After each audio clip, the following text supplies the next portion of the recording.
Assalamualaikum warahmatullahi wabarakatuh.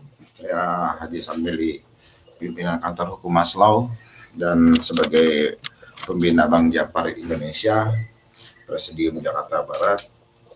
Saya akan mencoba menerangkan kitab undang-undang pidana yang selalu bergesekan dengan aturan, kebijakan dalam pelaksanaan kehidupan kita sehari-hari.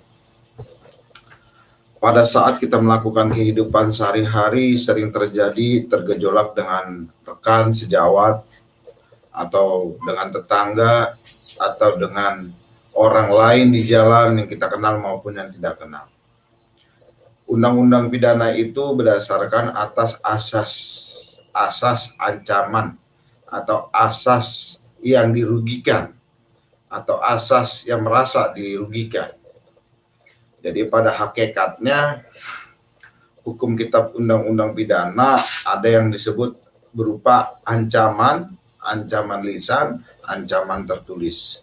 Dan ada yang perbuatan. Perbuatan itu yang dilakukan, yang menghilangkan atau menyakiti korbannya.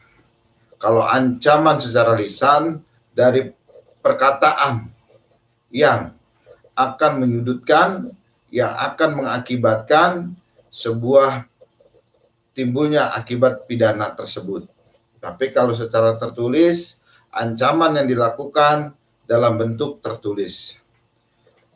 Untuk rekan-rekan semua, pada dasarnya hukum pidana itu sebenarnya sangat digandrungi bagi para advokat yang memang benar-benar milenial, karena dengan dalil-dalil yang sangat mudah mereka bisa menjebloskan seseorang dengan pasal ancaman perbuatan tidak menyenangkan atau melakukan hal-hal tekanan depresi terhadap lawannya.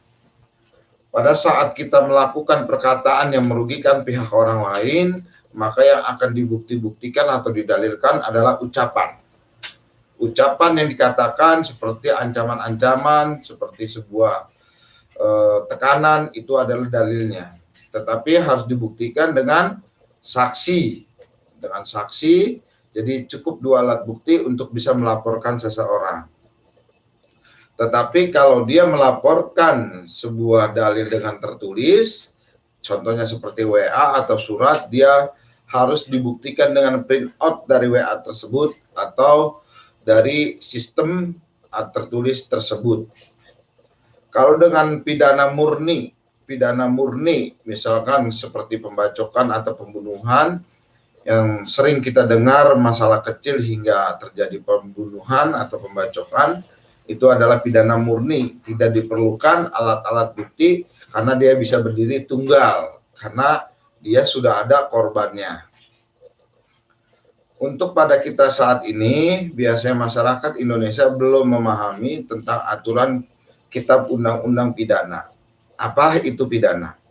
Pidana itu biasanya kita sebut dari hukum itu adalah law and peace. Adalah kehidupan pidana itu yang bersinggungan dengan merugikan, mencuri, atau mengambil hak orang lain bukan miliknya. Pada hakikatnya, pidana itu yang dilakukan dengan sengaja atau tidak sengaja. Misalkan seperti kasus penipuan, penggelapan, itu salah satu bentuk dari pidana. Merugikan, misalkan kita menempatkan lahan seseorang, menempatkan lokasi tanah seseorang tanpa alas dasar hak, seperti lokasi tanah tersebut bukan tanah kita gunakan, kita bangun, itu sudah melanggar pidana. Jadi pidana itu bukan hanya ada korban, tetapi ada pihak yang dirugikan.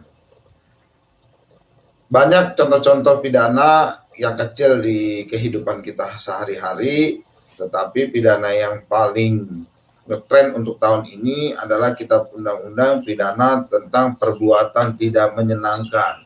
Seperti contoh-contoh di IT, contoh-contoh kita mengupload atau men-share sebuah foto seseorang, atau perkataan seseorang atau hak cipta, sekarang lebih tren seperti itu. Makanya saya harapkan kepada teman-temanku semua, saudara-saudaraku semua, saya sedikit hanya memberikan keterangan materi ini. Semoga materi ini menjadi bermanfaat agar kita lebih bijak menggunakan IT atau teknologi, dan kita bisa berbijak dengan perkataan kita sendiri, perbuatan kita sendiri. Assalamualaikum warahmatullahi wabarakatuh.